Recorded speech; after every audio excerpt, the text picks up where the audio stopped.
hay en cambio otro aspecto que debemos tener muy en cuenta. En el menguante crepúsculo del Imperio bizantino, con sus conflictos recientes con Occidente, buena parte de sus súbditos sin duda preferían estar bajo el dominio otomano que bajo el dominio occidental, y eso terminó pesando. Por otra parte, el éxito del plan pasaba por asentar de buena manera a esas gentes y que encontraran un mejor encaje en el imperio musulmán que en el feudalismo europeo. Por ello, no podemos decir que los campesinos de los Balcanes vieran con malos ojos el dominio otomano en un principio.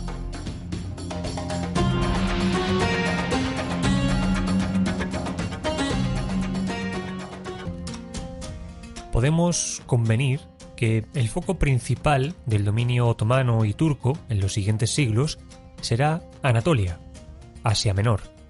Sus dominios se expandirán y se contraerán, pero esta península, a caballo entre el Mediterráneo y el Mar Negro, será su núcleo duro, hasta el punto de que hoy en día está en su totalidad bajo soberanía turca.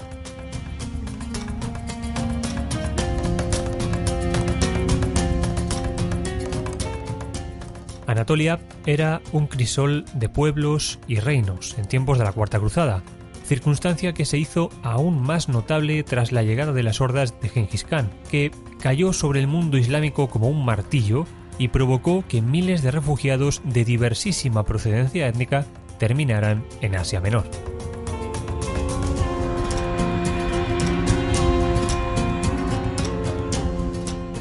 Los mongoles terminaron llegando a Anatolia y provocaron la caída del mayor ente islámico de la zona, el sultanato selyúcida de Rum, en 1243, balcanizando la zona y haciendo del todo impensable que un estado preponderante pudiera alzarse en una región plagada de señores de la guerra y bandidos, conflictos de religión cruzados y enconados y sobre todo pobreza.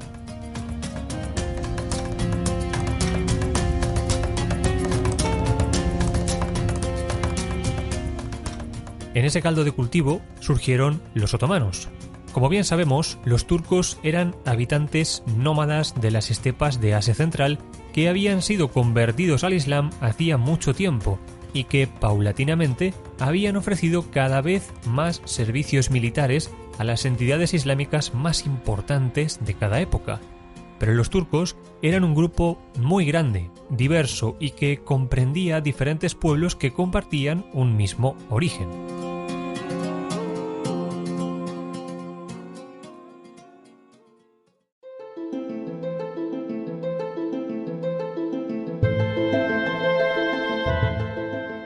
En torno al año 1280, en el seno del caos dejado por los mongoles, una casta de guerreros muy posiblemente analfabetos surgió de entre sus iguales y reclamó para sí el liderazgo de su tiempo.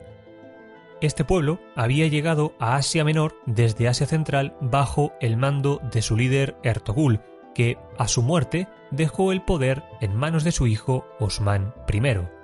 Se dice que una noche Osmán soñó con Constantinopla, con sus murallas, sus calles, situada en 2 continentes, y la deseó fervientemente el resto de su vida.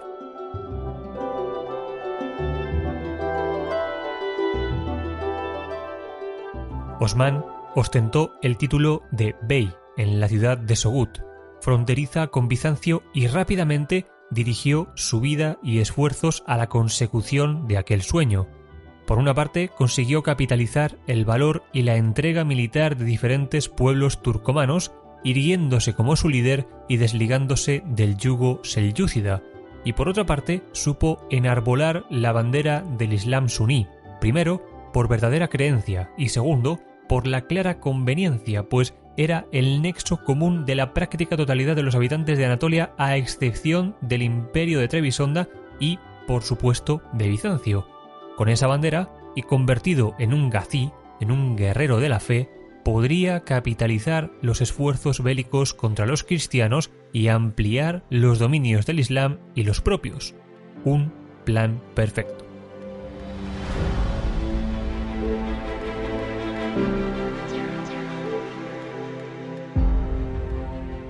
Osmán fue un gran líder.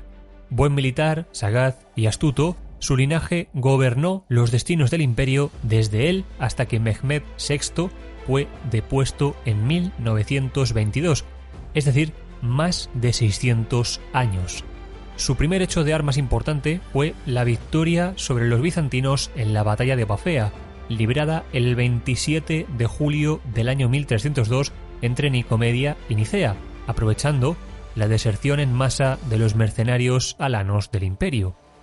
Esta victoria le dio mucho prestigio a Osmán y atrajo hacia su causa mucho más interés, además de hacerse con el control de nuevos territorios en Bitinia.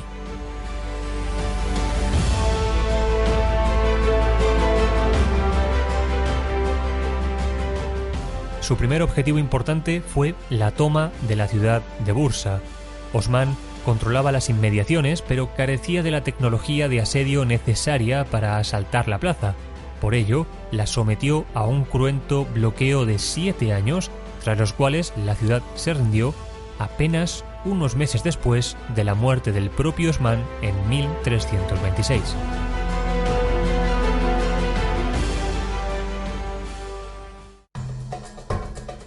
Antes de continuar con el curso de los acontecimientos, es necesario hacer un pequeño inciso sobre el asunto de los títulos. Como todos sabemos, el Islam surge en el contexto árabe. Por ello, dentro de esta civilización hay muchísimos cargos diferentes, cada uno con sus propias atribuciones, pero a grandes rasgos los podemos dividir entre aquellos que son propiamente árabes, como por ejemplo el de jeque, aquellos que son islámicos, como el de califa o el de sultán, y aquellos que son propios del país que estemos analizando, en el caso otomano, el bey. Para no desviarnos demasiado del relato, vayamos desde abajo hacia arriba, acompañando a los otomanos. Sus líderes primero ostentaron el título de bey, es decir, jefe, un jefe tribal. Cuando con el tiempo el imperio vaya creciendo y asuma más poder e importancia, este cargo se quedará muy corto y pasará a designar a los gobernadores de las provincias. El cargo de bey da derecho al que lo ostenta a obtener la lealtad de la tribu siempre y cuando los lleve a la victoria. Así, el bey no tenía grandes poderes y en gran medida dependía de la lealtad y aceptación de los diferentes clanes. En caso de conquista o de victoria militar, el bey recibía una parte alícuota al resto, además de poder cobrar el pensik, que es un impuesto correspondiente a la quinta parte del botín, lo que en un futuro explicará que cada vez sean más ricos y poderosos.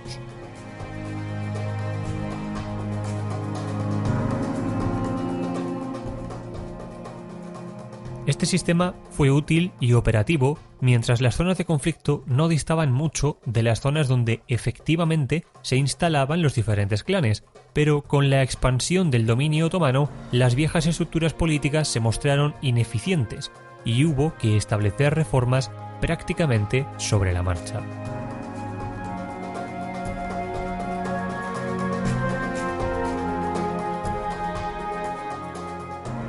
En el caso de un emir, es un título nobiliario de los estados islámicos que fue evolucionando, pero que en definitiva podemos ver como un gobernador dependiente de un califa. Tenía poderes políticos, económicos y administrativos, además de militares en su territorio, pero no religiosos.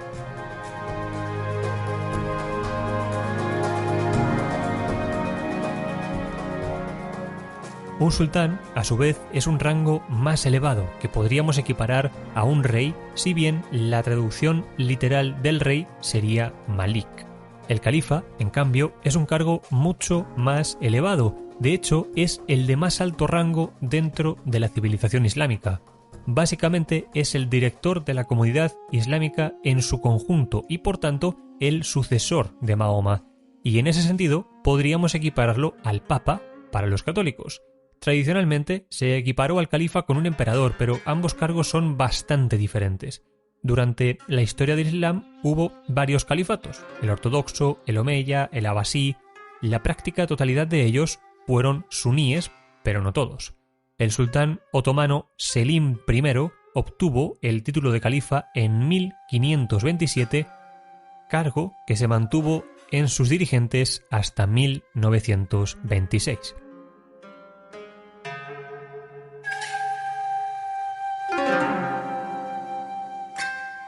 Pero, continuando con el relato, el hijo y heredero de Osmán I fue Orhan, y su primera acción fue concluir la toma de Bursa, iniciando un violento programa de conquista de todos los territorios bizantinos en Asia Menor.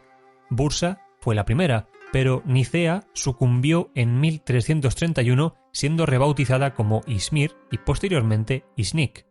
Nicomedia cayó después, en 1337, y Scutari en el 38.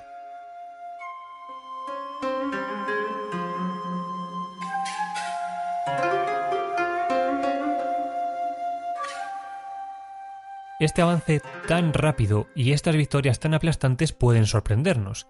De hecho, la llegada al poder de los otomanos y su rápido desarrollo y conquistas siguen siendo un objeto de debate a día de hoy.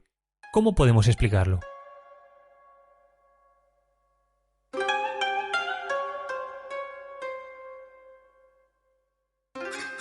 No hay un motivante claro, dominante o único. Hay una serie de factores combinados.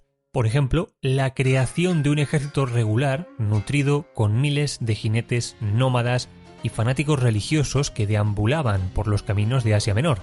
Este ejército era, en efecto, numeroso, pero distaba bastante de ser el mejor de la época porque adolecía de las capacidades necesarias para ello, como por ejemplo las técnicas e instrumentos para plantear un asedio con ciertas garantías de éxito.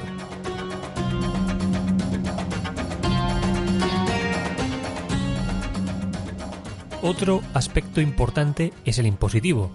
El objetivo era conquistar las tierras cristianas, pero también el asentar a esas poblaciones dentro del imperio.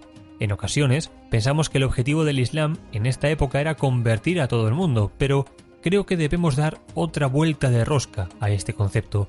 En primer lugar, la Sharia exige cobrar menos impuestos al musulmán que al resto de las gentes del libro, por lo que para la hacienda imperial era más rentable un cristiano que un musulmán converso.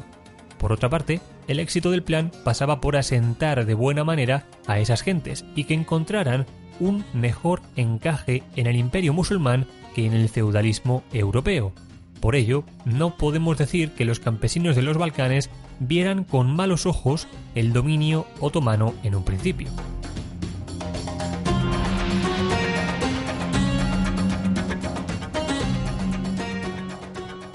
El sucesor de Orhan fue Murad I, el cual continuó con el enérgico camino de conquistas de sus predecesores, haciéndose con grandes porciones de Asia Menor y dando el salto a Europa, donde fue capaz de tomar buena parte del norte de Grecia, la actual Bulgaria, Macedonia del Norte, Kosovo y parte de Serbia, a la vez que avasallar a los soberanos búlgaros y serbios.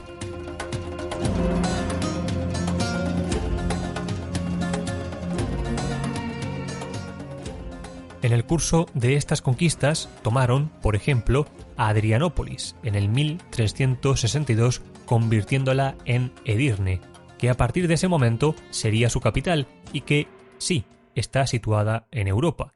Este es un hecho sin precedentes en la historia de la parte oriental de Europa y marcará un antes y un después sin duda.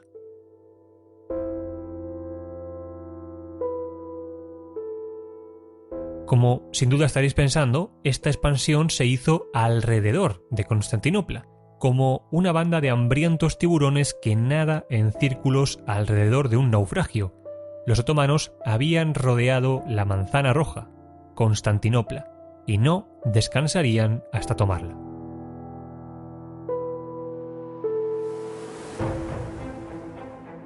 Pero una cosa era vencer a ejércitos mejor o peor armados y mejor o peor dirigidos, y otra tomar la ciudad mejor fortificada del mundo.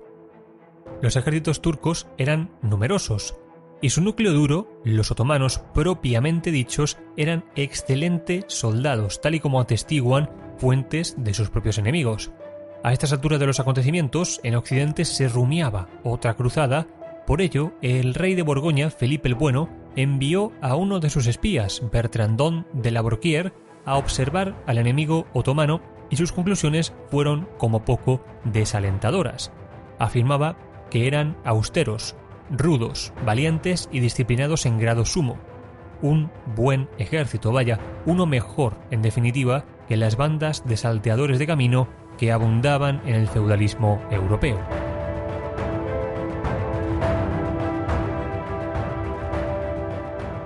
Murad I fue, además, el introductor en la corte otomana de un cargo fundamental, el visir. Equiparable a un primer ministro o a un valido, Kara Jalil Pasha, perteneciente a la familia de los Kandarli, fue el primero que ostentó ese cargo en la década de los 60 del siglo XIV y lo dejó en su familia por más de un siglo.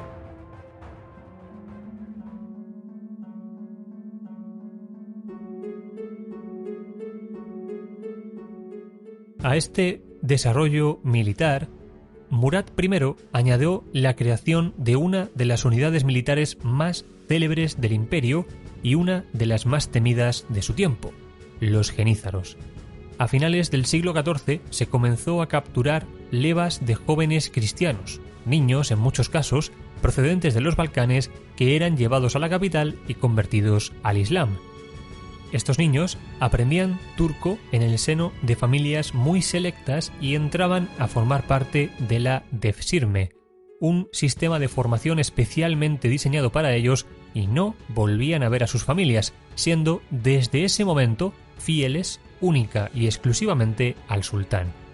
Eran, de alguna manera, su ejército privado, los esclavos de la puerta, Yeni Sheri, interpretado en nuestra lengua como genízaros.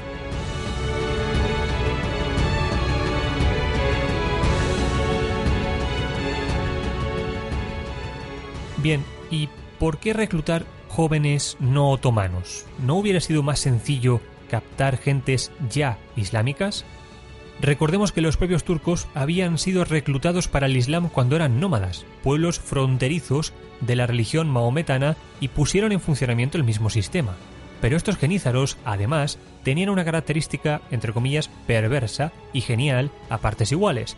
Cuando, en mitad de la batalla, los soldados cristianos reconocían a europeos vestidos como otomanos y luchando encarnizadamente por su sultán, y luego oían las historias sobre el secuestro de niños cristianos que eran vueltos contra sus, entre comillas, correligionarios, el horror se podía ver en sus caras.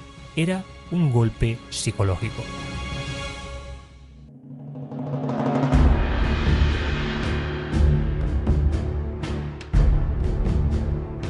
Dentro de este cuerpo había absolutamente de todo. Bajo una férrea disciplina, los genízaros eran la élite militar de su época sin lugar a dudas. Había ingenieros, arqueros, artilleros e incluso religiosos, ya que su existencia y su vida eran prácticamente monásticas. A efectos legales eran esclavos, pertenecían al sultán, pero a diferencia del resto de esclavos eran pagados regularmente.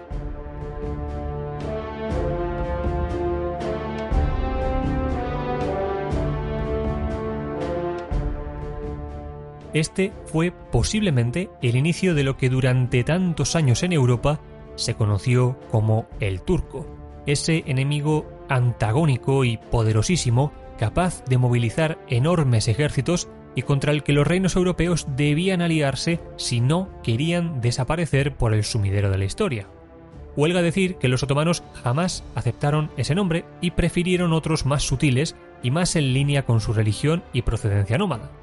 Refugio de la fe, las tierras defendidas, hubo varios, pero no debemos ver a este imperio como una mera continuación de otros poderosos entes musulmanes.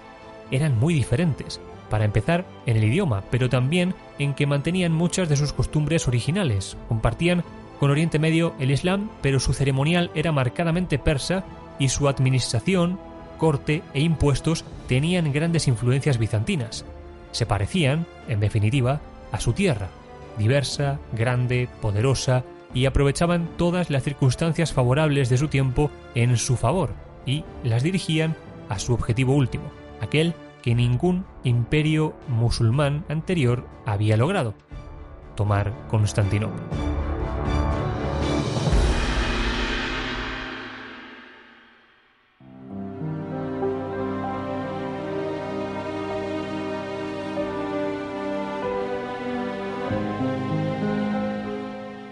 Ahora bien, El deseo otomano de conquistar Constantinopla se debe a su posición. ¿Les interesaba simplemente el comercio desde allí? ¿O consideraban quizá al Imperio bizantino como el principal enemigo del Islam? No. Este deseo se encuadra en una concepción de la ciudad de Constantinopla como un símbolo, como una bandera enorme de la cristiandad y del Imperio romano clavada en el paso entre dos continentes, justo en el camino que primero la expansión árabe y ahora los otomanos habían de seguir para la conquista de Europa.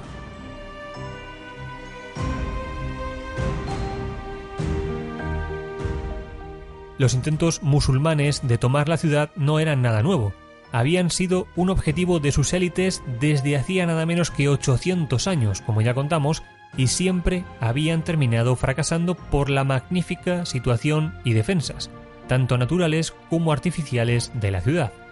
Además, la propia ciudad fue diseñada como la segunda Roma, y eso le confería una legitimidad fuera de toda duda a cualquiera que ocupara el trono. Conquistar uno de los centros neurálgicos de la cristiandad y asumir de alguna manera la legitimidad de los emperadores romanos era suficientemente seductor como para intentar su conquista.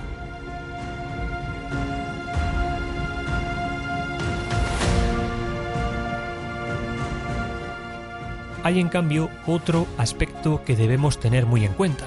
En el menguante crepúsculo del Imperio bizantino, con sus conflictos recientes con Occidente, buena parte de sus súbditos sin duda preferían estar bajo el dominio otomano que bajo el dominio occidental, y eso terminó pesando.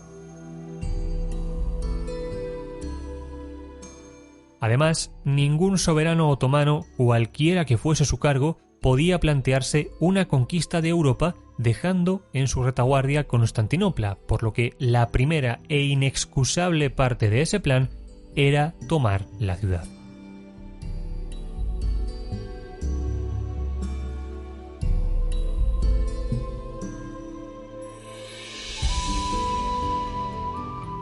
En 1383, después de extender sus vastos dominios por los Balcanes, Murad I tomó para sí el título de sultán. Murad era un hombre poderosísimo, un gran administrador que estaba dotado además de una gran inteligencia. Por ello, aparte de mirar a Europa, comprendió que Asia Menor también tenía que ser dominada. Se atrajo al bey de Hamid y le compró muchos de sus territorios a cambio de millonarias cifras de oro, dando paso al siguiente conflicto: Karamán.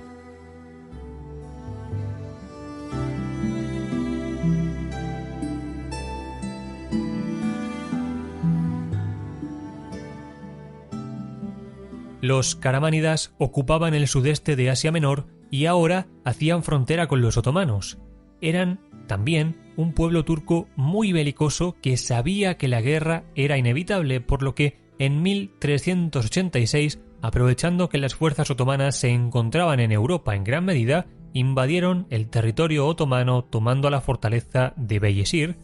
Murad, furioso, hizo regresar a su ejército a Asia Menor y lo encabezó en la consecuente invasión de Karamán, poniendo bajo cerco su capital, Konya, y tras tomarla se contentó simplemente con aceptar la devolución de la fortaleza de Beyesir, esperando, supongo, haber escarmentado a los caramánidas.